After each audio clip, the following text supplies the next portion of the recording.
ഓം നമസ്തേ. ഓം ശം ശനീശ്വരായ നമ. ഈ കൃതജ്ഞത എന്ന രണ്ട് വാക്കുകളുണ്ട് നമ്മുടെ മലയാളത്തിൽ. ഈ കൃതജ്ഞത എന്ന് പറഞ്ഞാൽ നമ്മൾ ഒരു കർമ്മം, നമ്മൾ ഒരാൾ ചെയ്ത് നമുക്ക് തന്ന കർമ്മങ്ങളിലെ എന്ന് ഓർത്ത് നന്ദിയോടുകൂടി സ്മരിക്കുന്നതിനെയാണ് ഓർത്ത് ശേഷമുള്ള ജീവിതത്തിൽ എന്നും അതിനെ നന്ദിയോടുകൂടി സ്മരിച്ച് ജീവിക്കുന്നതിനെയാണ് കൃതജ്ഞത എന്ന് പറയുന്നത്. കൃതജ്ഞത എന്ന് പറയുമ്പോൾ ഇതിന് വിപരീതമാണ്. എന്നുവെച്ചാൽ നമുക്കൊരാൾ ചെയ്ത് തന്ന കർമ്മത്തെ, അല്ലെങ്കിൽ നമുക്ക് ജീവിതത്തിൽ ഒരാളിൽ നിന്നോ ഒരു വ്യക്തിയിൽ നിന്നോ ഒരു സ്ഥാപനത്തിൽ നിന്നോ നമുക്കുണ്ടായ ലാഭം, അല്ലെങ്കിൽ നമ്മുടെ ജീവിതത്തിൽ പല പ്രതിസന്ധിയിലും ചിലവർ നമ്മളെ സഹായിക്കാറുണ്ട്. ചില സ്ഥാപനത്തിൽ നിന്നും നമുക്ക് ചില ഗുണങ്ങൾ, ഉപകാരങ്ങൾ കിട്ടാറുണ്ട്. ഇപ്പോൾ ക്ഷേത്രത്തിലായിക്കോട്ടെ, അല്ലെങ്കിൽ മറ്റ് സ്ഥാപനങ്ങളിൽ നിന്നായിക്കോട്ടെ, പലരിൽ നിന്നും ആയിക്കോട്ടെ, വ്യക്തികളിൽ നിന്നായിക്കോട്ടെ, നമുക്ക് കിട്ടുന്ന പല ഉപകാരങ്ങളെയും ചിലവർ പിന്നീട് അതിനെയൊക്കെ വിസ്മരിക്കുന്നതായി ഒത്തിരി കാണാറുണ്ട്. ധാരാളം വ്യക്തികളെ നമുക്കങ്ങനെ ഈ സമൂഹത്തിൽ കാണാവുന്നതാണ്. ഇതിനെയാണ് കൃതജ്ഞത എന്ന് പറയുന്നത്. ഇത് പാപമാണ്. കൃതജ്ഞത പാപം ഉണ്ടാക്കുകയും കൃതജ്ഞത നമ്മളിലേക്ക് പുണ്യം ഉണ്ടാക്കുകയും ചെയ്യും. പാപപുണ്യങ്ങളുടെ നമ്മളുടെ ജീവിതത്തിൽ നമ്മുടെ ജീവിതത്തിലെ പാപപുണ്യങ്ങളുടെ അളവുകോലനുസരിച്ചാണ് പിന്നീട് നമുക്കുള്ള ജീവിതത്തിലുണ്ടാകുന്ന മോക്ഷങ്ങളും നന്മയും സുഖവും സൗകര്യവും എല്ലാം ഇതിൽ നിന്നാണ് ഉരുത്തിരിയുന്നത്. അന്നേരം നമ്മൾ എന്ത് ചെയ്യണം?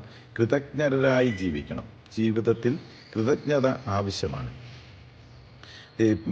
നമുക്ക് നമ്മുടെ ആപത്ഘട്ടങ്ങളിൽ, നമ്മുടെ അടിയന്തര ഘട്ടങ്ങളിൽ നമ്മളെ സഹായിച്ച വ്യക്തികളെ, നമുക്ക് ഒരു ഉപകാരം ചെയ്ത, നമ്മളെ നേർവഴി നയിച്ച സ്ഥാപനങ്ങളെ, ക്ഷേത്രങ്ങളെ, ആധ്യാത്മിക ആചാര്യന്മാരെ, ഇവരെയൊക്കെ നമ്മൾ ഒരിക്കലും മറക്കാൻ പാടില്ല.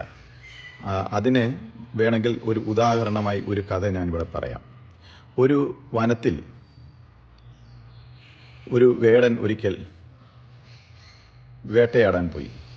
അങ്ങനെ അദ്ദേഹം വേട്ടയാടി പോയിക്കൊണ്ടിരുന്നപ്പോൾ അതിഭയങ്കരമായ ഒരു പേമാരി കാറ്റും ഉണ്ടായി. കൊടുങ്കാറ്റും പേമാരിയും തുടർന്ന് ഇയാൾ വളരെ അവശനായി. രാത്രി വളരെ വൈകി ഒരു വൃക്ഷത്തിൻ്റെ ചുവട്ടിൽ അഭയം പ്രാപിച്ചു. ഈ വേടൻ രാത്രിയിൽ അഭയം പ്രാപിച്ച ആ വൃക്ഷത്തിന് മുകളിൽ ഒരു പ്രാവ്, അതിൻ്റെ ഇണയുമായി ജീവിക്കുന്ന ഒരു വൃക്ഷമായിരുന്നു. ഒരാണും പെണ്ണുമായിട്ടുള്ള പ്രാവായിരുന്നു. അതിൻ്റെ കുഞ്ഞുങ്ങളും ഉള്ള ഒരു വൃക്ഷത്തിൻ്റെ ചുവട്ടിലാണ് ഈ വേടൻ അന്ന് രാത്രിയിൽ അഭയം പ്രാപിച്ചത്. അതിൽ പെൺപ്രാവിനെ ഈ വേടൻ അന്ന് പകല് വേട്ടയാടി കൂട്ടിൽ അടച്ചതാണ്. അയാൾ താമസിക്കുന്ന സ്ഥലത്ത് കൊണ്ടുപോയി അവർക്ക് ഭക്ഷിക്കാനായി. ആ സമയത്ത് ഈ ആൺപ്രാവ് ഈ വേടനോട് വളരെയധികം യാചന നടത്തി. കാരണം നിങ്ങൾ എൻ്റെ ഇണയെ കൊണ്ടുപോയി കഴിഞ്ഞാൽ എൻ്റെ കുഞ്ഞുങ്ങളും മറ്റും ഞങ്ങളും അനാഥരായിത്തീരും.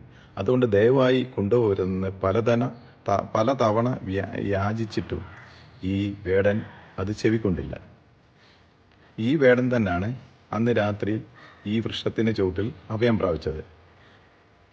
എൻ്റെ ഇണയെ അപഹരിച്ച് ആക്കിയ എൻ്റെ ശത്രു തന്നെയാണ് വന്നതെന്ന് പ്രാവ് അറിഞ്ഞിട്ടും അതിഥിയാണെന്നുള്ള പരിഗണനയിൽ അയാൾ തണുത്ത് മരവിച്ചിരിക്കുന്ന കണ്ട് അയാൾക്ക് അടുത്തുള്ള ചില്ലകളിൽ നിന്നുമൊക്കെ ഉണങ്ങിയ ചില്ലകൾ ശേഖരിച്ച് കൂട്ടി, 2 ഉണങ്ങിയ ചില്ലകൾ തമ്മിൽ കൂട്ടി ഉരസി ഇട്ടുകൊടുത്ത് തീ ഉണ്ടാക്കി അയാൾക്ക് തണുപ്പകറ്റാനുള്ള ശ്രമങ്ങൾ ഈ പ്രാവ് തുടർന്നു. അപ്പോഴാണ് പ്രാവിന് മനസ്സിലായി ഇയാൾ വളരെ വിശന്നിരിക്കുന്നു എന്ന് കണ്ട്. ഉടൻ തന്നെ മറ്റൊന്നും ആലോചിക്കാതെ ഈ പ്രാവ് സ്വയം ഈ അഗ്നിയിലേക്ക് തന്നെ എടുത്തു ചാടി ആത്മാഹൂതി ചെയ്ത് അത് അയാൾക്ക് ഭക്ഷണമായി. ഇത് കണ്ട് ആകെ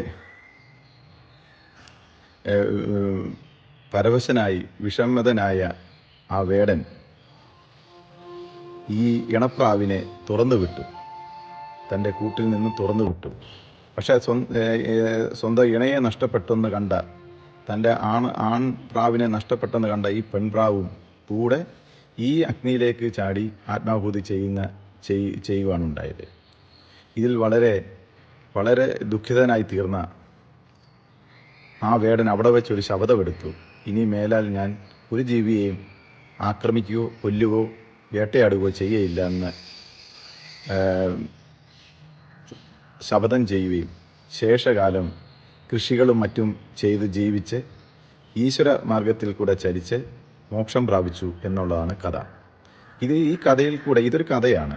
ഈ കഥയിൽ കൂടെ നമ്മൾ മനസ്സിലാക്കേണ്ടത് പ്രത്യുപകാരം ഒരിക്കലും മറക്കാൻ പാടില്ല. കൃതജ്ഞരായി ജീവിക്കേണ്ടത് മനുഷ്യൻ്റെ ജീവിതത്തിൽ ഏറ്റവും ആവശ്യമായ ഒരു ഘടകമാണ്. ഇല്ലെങ്കിൽ നമുക്ക് കൃതജ്ഞത കാണിച്ചു കഴിഞ്ഞാൽ അതിൽ നിന്നും നമുക്ക് പാപം ഉണ്ടാകും. ഏതൊരു സ്ഥാപനത്തിൽ നിന്നായിക്കോട്ടെ, ഏതൊരു ക്ഷേത്രത്തിൽ നിന്നായിക്കോട്ടെ, മറ്റ് സ്ഥാപനങ്ങളിലാണ് പലരും നമുക്കറിയാം. ക്ഷേത്രത്തിലൊക്കെ വന്ന് പലരും വന്ന് അപേക്ഷിച്ച് ഭഗവാന്റെ അനുഗ്രഹത്തിൽ കൂടെ പല കാര്യങ്ങളും സാധിച്ച വ്യക്തികൾ പിന്നീട് എല്ലാം വിസ്മരിച്ചുള്ള ജീവിതം നമ്മൾ കാണാറുണ്ട്.